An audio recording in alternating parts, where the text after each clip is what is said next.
हा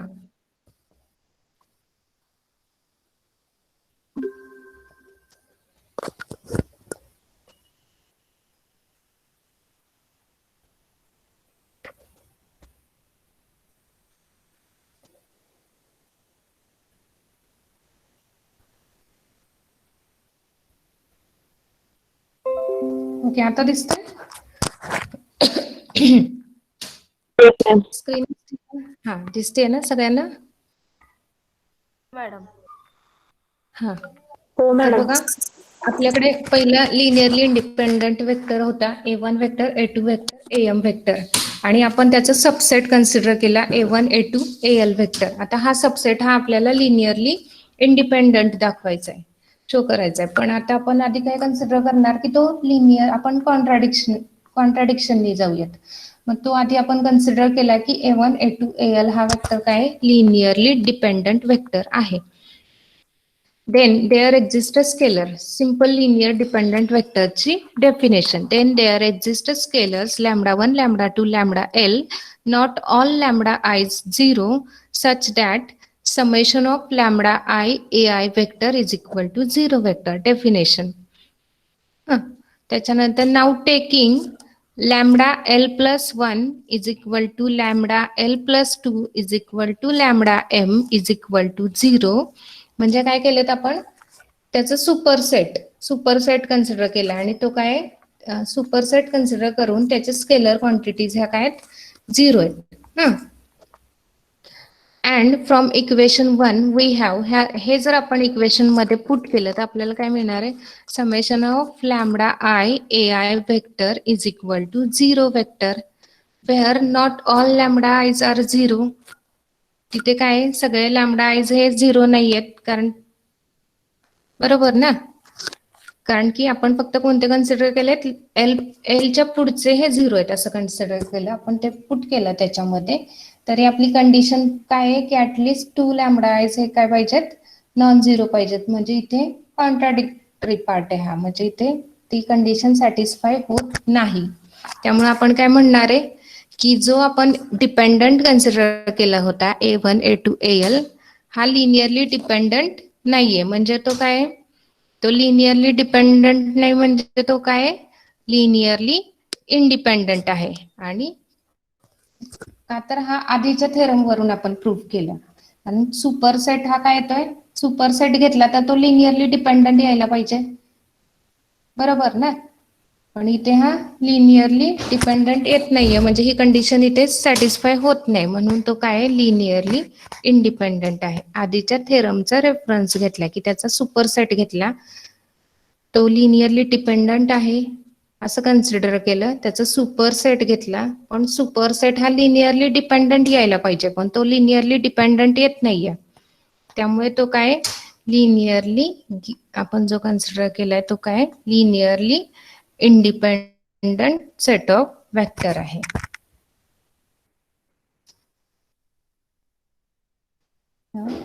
therefore since we know that, खाली mention केलेलं आहे बघा, since we know that any superset of linearly dependent vector is linearly dependent, hence our assumption is wrong. तो linearly dependent यायला पाहिजे, पण तो लिनियरली डिपेंडंट येत नाहीये. त्यामुळे आपण काय म्हणणार आहे इथं, hence our assumption is wrong, therefore set of A1 A2 AL is linearly independent vector. समजले का दोन्ही लेमा? हॅलो हॅलो, येस आवाज मॅम. येतोय? हॅलो. हो. हा, पहिला काय होता, any superset of linearly dependent vector हे इज लिनियरली डिपेंडंट, ठीक आहे. आणि डिपेंडंट. दुसरा काय होता, any subset of linearly independent vector is linearly independent. आता हे थेरम्स लेमा वगैरे असतात ना, हे शॉर्टकट असतात. तुम्हाला एखादा एक्झाम्पल वगैरे सॉल्व करायचे, शॉर्ट ट्रिक्स म्हटलं तरी चालेल. की कदाचित तुम्हाला काही, आता सेट नेटच कन्सिडर करूयात, सेटचा पेपर आहे, तुम्हाला एखादा लिनियरली डिपेंडंट सेट दिलेला आहे आणि तुम्हाला जर सांगितलं आणि त्याचा एखादा सुपरसेट दिला असेल तर की खाली काही ऑप्शन असतील की तो मग लिनियरली डिपेंडंट आहे, इंडिपेंडंट आहे, कोणता आहे, कोणताच नाहीये, असे काही ऑप्शन असतील तर त्याच्यावर तुम्हाला तिथे क्लिक झालं पाहिजे की तो काय असणार आहे. आता एखादा सेट आहे आणि त्याचा सुपर सेट आहे आणि जर तो दिलेला सेट हा लिनियरली डिपेंडंट आहे तर त्याचा सुपर सेट काय असणार आहे, लिनियरली डिपेंडंट असणार आहे तिथं सुपर सेट ना. मग तिथं तुम्हाला ते क्लिक झालं पाहिजे की सॉल्व्ह करायची पण गरज नाही पडली पाहिजे, तिथं क्लिक झालं पाहिजे की हा लिनियरली डिपेंडंटच असणार आहे. सिमिलरली एखादा any subset of linearly independent is linearly independent. ठीक आहे, लेमा बघितले. त्याच्यानंतर नेक्स्ट आहे स्पॅनिंग सेट. स्पॅनिंग सेट म्हणजे काय, तर डेफिनेशन बघा स्पॅनिंग सेटची. A set of vectors a1 vector, a2 vector, ar vector from en Euclidean space from en or Rn is said to be span or generate en if every vector in En can be expressed as a linear combination of a1, a2, ar. For example खाली बघा a1 vector दिलेला आहे 1 0 which is belongs to R2. a2 vector दिलेला आहे 0 आणि 1 which is belongs to R2. आता आपल्याला याचं लिनियर कॉम्बिनेशन घ्यायचं आहे आणि आपण एक अनादर वेक्टर कन्सिडर केला इथे x वेक्टर, तो आहे x1 आणि x2. त्याचे कॉम्पोनंट्स आहे x वेक्टरचे x1 आणि x2. आता ह्या दोन्हींचं आपल्याला लिनियर कॉम्बिनेशन घ्यायचं. ते कसं घेणार आपण, तर a1 vector into x1 plus a2 vector into x2 is equal to a1 आणि a2 च्या आपण व्हॅल्यूज पुट केल्याचं त्याच्यामध्ये. तर a1 चे कॉम्पोनंट्स आहेत 1 0 into x vector plus a2 चा कॉम्पोनंट आहे 0 आणि 1 इंटू x2 आणि ते आपल्याला सॉल्व्ह केलं तर पुन्हा आपल्याला कोणता वेक्टर मिळतोय, x वेक्टरच मिळाला पुन्हा. मग इथे आपण काय म्हणणार आहे a1 a2 ar हे किंवा a1 आणि a2 हे काय स्पॅनिंग सेट आहे. म्हणजे बघा आता a1 a2 ar जर तुमच्याकडे हे वेक्टर्स आहेत आणि हे तुम्हाला स्पॅनिंग सेट आहे का नाही हा दाखवायचा आहे, तर तुम्ही त्याच्यासाठी काय करणार, एक दुसरा वेक्टर कन्सिडर करणार. जसा की इथे एक्स वेक्टर केला होता, तुम्ही कोणताही कन्सिडर करू शकता आणि तो वेक्टर कन्सिडर करायचा, त्याचं लिनियर कॉम्बिनेशन घ्यायचं, ते लिनियर कॉम्बिनेशन सॉल्व्ह करायचं आणि सॉल्व्ह केल्यानंतर त्यांचं लिनियर कॉम्बिनेशन हे जर आपल्याला जो आपण कन्सिडर केलेला आहे जो वेक्टर तोच मिळाला तर आपण काय म्हणणार आहे की जो गिव्हन वेक्टर दिलेला आहे तो काय स्पॅनिंग सेट ऑफ वेक्टर आहे. समजते का डेफिनेशन? नेक्स्ट एक्झाम्पल मध्ये कळेल तुम्हाला खाली. समजते का? Hello ma'am. हा, आता नेक्स्ट आहे बेसिस. बेसिस म्हणजे काय, a basis for En is linearly independent subset of vectors from En which spans the entire space. किंवा इन शॉर्ट मी सांगते की तुम्हाला जर असं सांगितलं की बेसिस आहे की नाही हे चेक करा, तर तुम्हाला दोन कंडिशन तिथे चेक करावं की पहिला की जो गिव्हन वेक्टर आहे तो बेसिसची कंडिशन आहे की linearly independent set of vector असला पाहिजे. आणि सेकंड कंडिशन की तो स्पॅनिंग सेट असला पाहिजे. म्हणजे जे आतापर्यंत आपण बघितलं लिनियरली इंडिपेंडंट आणि स्पॅनिंग सेट, त्या दोन्ही कंडिशन तुम्हाला बेसिस साठी चेक करायचे आणि त्या दोन्ही कंडिशन जर सॅटिस्फाय झाल्या तर काय म्हणणार आहे आपण की given set is a basis. ठीक आहे, म्हणजे बेसिस साठी म्हणजे डेफिनेशन मध्ये आहे बघा, any linearly independent set of vector which spans En is called a basis for En. म्हणजे बेसिस साठी तुम्हाला दोन कंडिशन चेक कराव्या लागणार, तर तो लिनियरली इंडिपेंडंट आहे की नाही आणि तो स्पॅनिंग सेट आहे की नाही. हे दोन्ही कंडिशन जेव्हा तुम्ही चेक कराल आणि दोन्ही कंडिशन जेव्हा सॅटिस्फाय होतील तेव्हा काय म्हणणार आहे, given set of vector is is basis, म्हणजे तो बेसिस आहे. खाली एक्झाम्पल आहे बघा. U1 वेक्टर दिलेला आहे, त्याचे कंपोनेंट्स आहेत 1 2. U2 वेक्टर दिलेला आहे, त्याचे कंपोनेंट्स आहेत 3 आणि 1. आणि क्वेश्चन आहे की check whether it is basis or not. आता बेसिस आहे की नाही चेक करायचं, तर आपल्याला दोन कंडिशन चेक करायच्यात. पहिल्यांदा आपण की तो लिनियरली इंडिपेंडंट आहे का ते चेक करूयात. मग लिनियरली इंडिपेंडंट आहे की नाही आपण कसं बघतो, तर त्याचं लिनियर कॉम्बिनेशन घ्यायचं. त्याच्या जर सगळ्या स्केलर क्वांटिटी 0 आल्या तर तो लिनियरली इंडिपेंडंट आहे. मग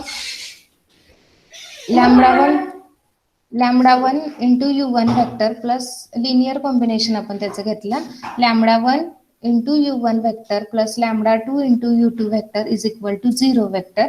लिनियर कॉम्बिनेशन घ्यायचं. U1 आणि U2 च्या आपण व्हॅल्यूज पुट केल्या त्याच्यामध्ये, तर आपल्याला इक्वेशन मिळेल. पुन्हा आपण जर मल्टिप्लिकेशन केलं तर इक्वेशन मिळेल λ1 प्लस 3λ2 इज इक्वल टू 0. हे फर्स्ट इक्वेशन मिळालं.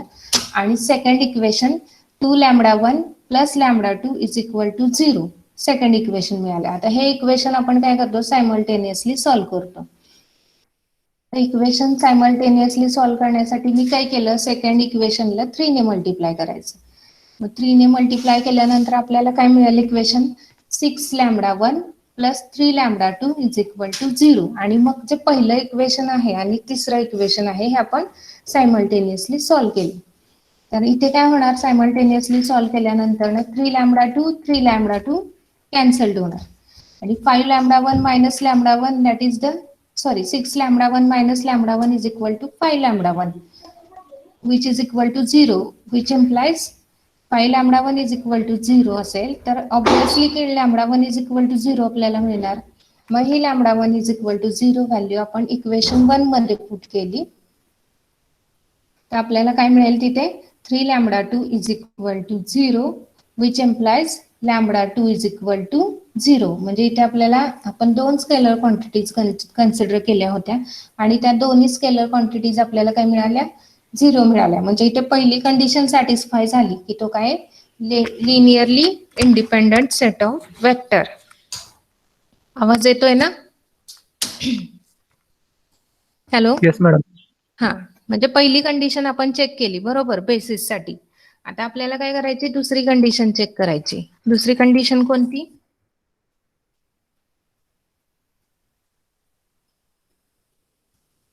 दुसरी कंडिशन कोणती,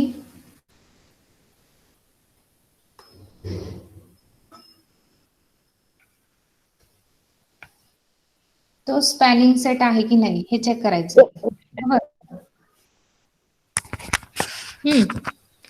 मग आता स्पॅनिंग सेट साठी कसं आपण इथं आधी linear combination is equal to 0 consider करत होतो. आता स्पॅनिंग सेट साठी सिम्पली काय करायचं, आपल्याला लिनियर कॉम्बिनेशन तेच घ्यायचंय, फक्त is equal to another vector consider करायचंय. म्हणजे तिथं फक्त इक्वल टू 0 होतं लिनियरली इंडिपेंडंट कंडिशन चेक करण्यासाठी की summation of λi ui vector is equal to 0. आता स्पॅनिंग सेट साठी आपल्याला थोडासा चेंज करायचा आहे. Summation of λi ui vector is equal to x vector. x हा वेक्टर आपण कोणताही एक वेक्टर कन्सिडर करू शकतो. आणि आपले U1 आणि U2 मध्ये दोन कंपोनेंट आहेत, त्यामुळे x वेक्टर मध्ये पण आपण किती कंपोनेंट कन्सिडर करणार आहे, 2 कंपोनेंट आहेत. ते 2 कंपोनेंट कोणते कन्सिडर केले, x आणि x2. आता हे linear combination of I running from 1 to 2 I ui vector is x vector is equal to lambda u1 vector plus lambda 2 vector. Similarly आपण सगळ्यांनी सॉल्व्ह करतो तसंच आपण सॉल्व्ह करायचं. आपल्याला इक्वेशन मिळेल x is equal to λ1 plus 3λ2 आणि x2 is equal to 2λ1 plus λ2. आता हे सायमल्टेनियसली सॉल्व्ह करण्यासाठी मी काय केले की फिफ्थ इक्वेशन आहे 3 ने मल्टिप्लाय केलं आणि ते सायमल्टेनियसली सॉल्व्ह केलं. तर सायमल्टेनियसली सॉल्व्ह केल्यानंतर 3λ2 कॅन्सल झाले. पहिलं 5λ1 equal to 3x2 minus x1. So λ1 is equal to 3x2 minus x1. Scalar quantity मिळाली. आता पुन्हा काय इक्वेशन 4 काय केलंय की ही व्हॅल्यू आहे लॅम्डा म्हणजे ती फक्त पुट केली चौथ्या इक्वेशन मध्ये. मग चौथ्या इक्वेशन काय आहे, x1 is equal to lambda 1 plus 3 lambda 2 आणि लॅम्डा 1 ची व्हॅल्यू आपण पुट करतोय. तर काय येणार 3x2 minus x1 upon 5 plus 3 lambda 2. पण सॉल्व्ह केलं पुढे मिळणार आहे 3 lambda 2 equal x1 minus 3x2 minus x1 upon 5 करू शकता. लॅम्डा 1 आपण आणि त्याच्यानंतर आपल्याला दुसरी क्वांटिटी स्केलर क्वांटिटी मिळाली लॅम्डा 2 आणि lambda 2 is equal lambda 2 is equal to 2x1 minus x2 upon 5 म्हणजे आपल्याला दोन व्हॅल्यू मिळाले लॅम्डा 1 ची आणि लॅम्डा 2 ची. आता आपण आधी कॉम्बिनेशन कन्सिडर केलं होतं ते फक्त लॅम्डा 1 इंटू u1 तर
हॅलो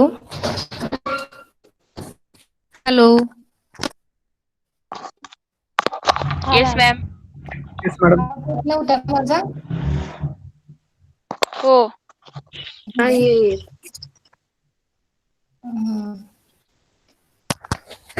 बरं ठीक आहे की एक्झाम्पल मग तुम्ही बघितलं नाहीत का, तुम्हाला कळलं नाही पूर्ण?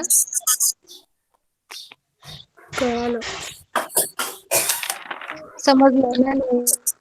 नेक्स्ट लेक्चर मध्ये मी पुन्हा एक्सप्लेन करेन ते. पहिल्यांदा आपण एक्झाम्पल बघूया. ओके 10:30 वाजलेले आहेत. नाही कळलं पूर्ण. बंद करूयात आता. हा, नेक्स्ट लेक्चर मध्ये मी पुन्हा एक्सप्लेन करते एक्झाम्पल हा मॅम. उद्याच्या सकाळी. हा मॅम. हा, फक्त एवढं लक्षात ठेवायचं की बेसिसची आपण स्पॅनिंग सेटची ओके. डेफिनेशन बघितली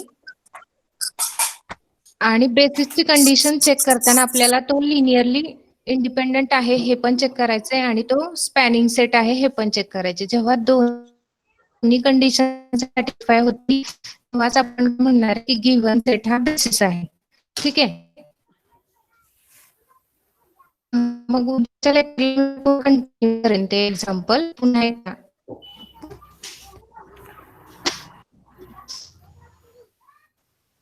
हॅलो, थांबायचं का मग आता?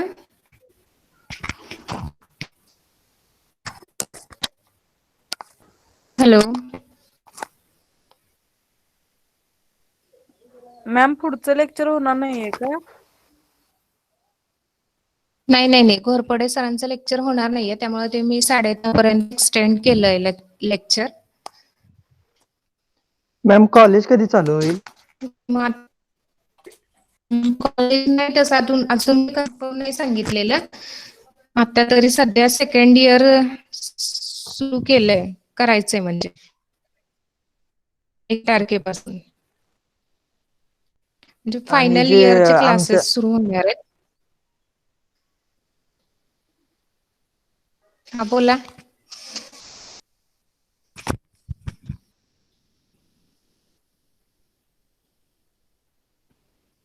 हॅलो,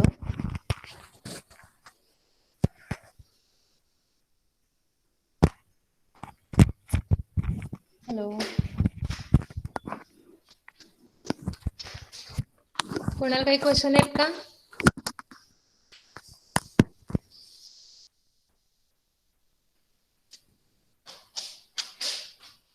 ओके, मग थांबूयात का आपण आता? उद्या सकाळी 9 वाजता लेक्चर होईल पुन्हा माझं. Okay ma'am. हा, ओके, ठीक आहे. मी एंड करते मीटिंग.